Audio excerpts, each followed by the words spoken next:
Hello दोस्तों, finally हम फागल पहुंच चुके हैं। यहाँ पे आप देख सकते हो केबी स्टार बैंड है, राइडर स्टार और किंग स्टार बैंड, और सामने एक बैंड बज रही है और हमारे साथ है हमारे संजू भाई, जैसे देख सकते हो आप इन्हें। तो चलिए मैं आपको बैंड दिखाता हूँ आगे से सभी।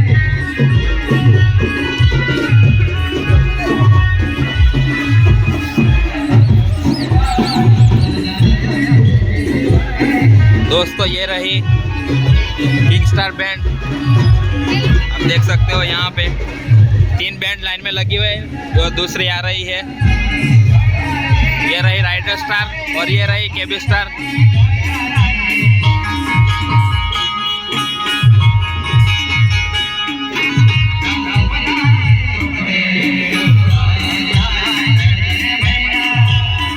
दोस्तों और भी बैंड आने वाली है और सामने भी बैंड बज रही है। ये अपने संजू भाई जा रहे हैं।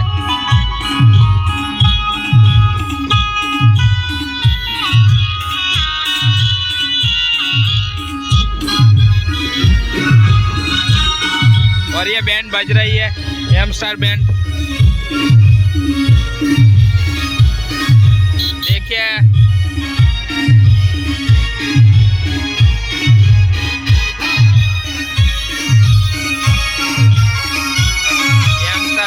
ऐसे ही दूसरे भी बैंड आएगी।